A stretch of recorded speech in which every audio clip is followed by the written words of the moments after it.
Let's see this question. So the question is electronegativity of the following elements increases in the order. ठीक है.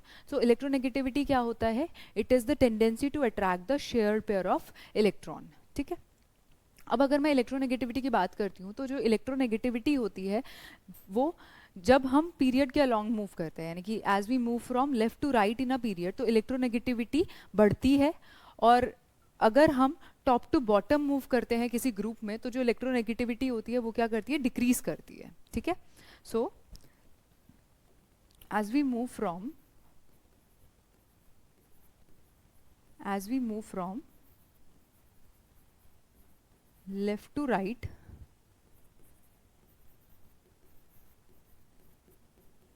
in a period, electronegativity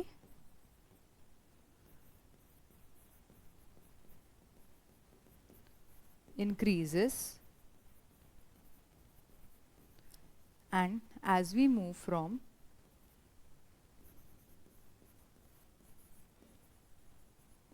top to bottom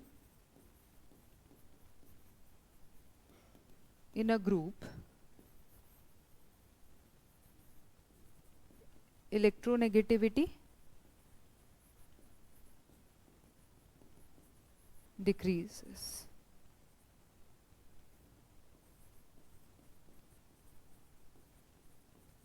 clear है?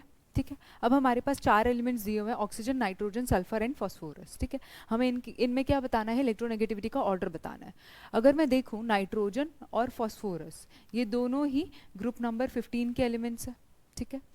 अगर मैं oxygen और sulphur को देखूं तो वो ग्रुप नंबर 16 के एलिमेंट्स है. क्लियर?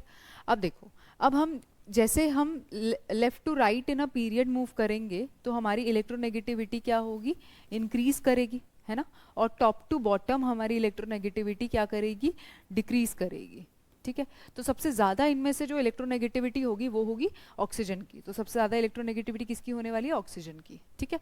टॉप टू बॉटम हमारी इलेक्ट्रोनेगेटिविटी डिक्रीज करेगी, तो इसलिए जो सेकेंड ऑर्डर होगा, मतलब सेकेंड पार्ट पे जो हमारी इलेक्ट्रोनेगेटिविटी होगी वो होगी नाइट्रोजन की. क्लियर? उसके बाद top to bottom it decreases and left to right it increases.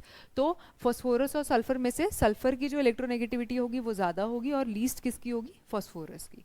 तो ये हमारा ऑर्डर होगा किसका? Order of electronegativity. क्लियर? तो हमारा ऑप्शन जो होगा, इसे कौन सा ऑप्शन मैच कर रहा है? B option. So B will be the correct answer.